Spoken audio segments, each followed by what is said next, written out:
Thoughts from the Trail. I'm Scott Andersen. Good morning, everybody, from the trail.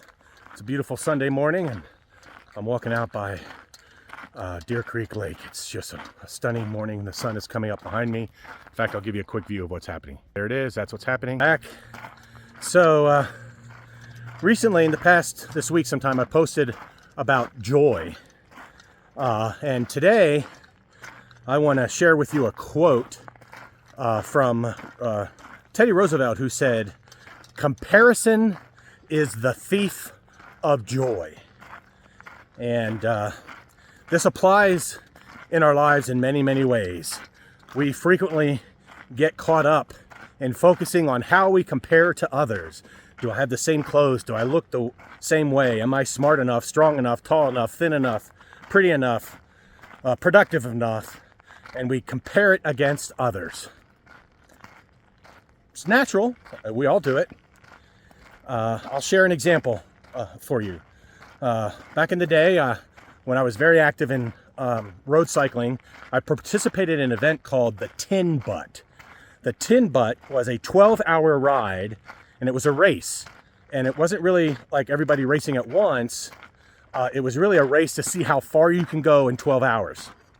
They also had a form of it called the Iron Butt, which was the 24-hour version. Well, I'm talking about the Tin Butt. And as I was riding, I was having a really good day. And I got to 196 miles. And yet I still had an hour left. So I could have made another loop on this 14-mile course.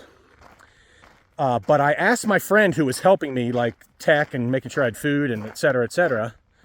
And I said, is there anybody in my age group close enough that they could catch me in the last hour? Because I wanted to win my age group.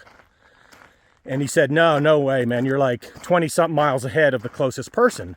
And there's no way they could have caught me in that last hour. So because I felt I was beating everyone, I stopped and I didn't race for the last hour. So in the 11 hours, I did 196 miles, which was by far the most I'd ever done.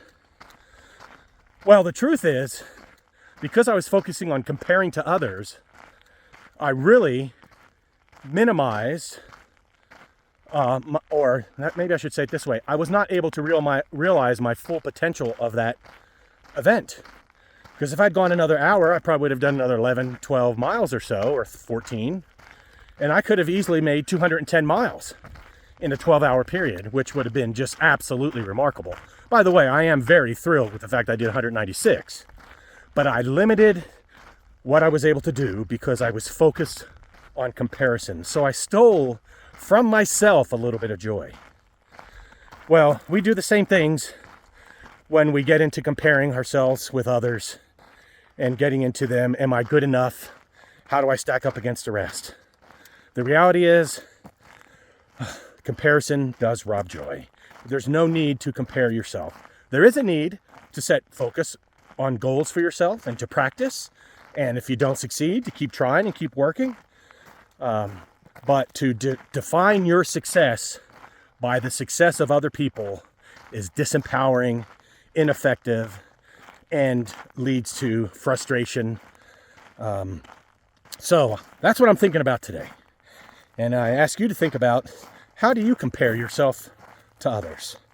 And invite you to think deeply about it and see how and if there's any impact you can have in your life around rethinking that.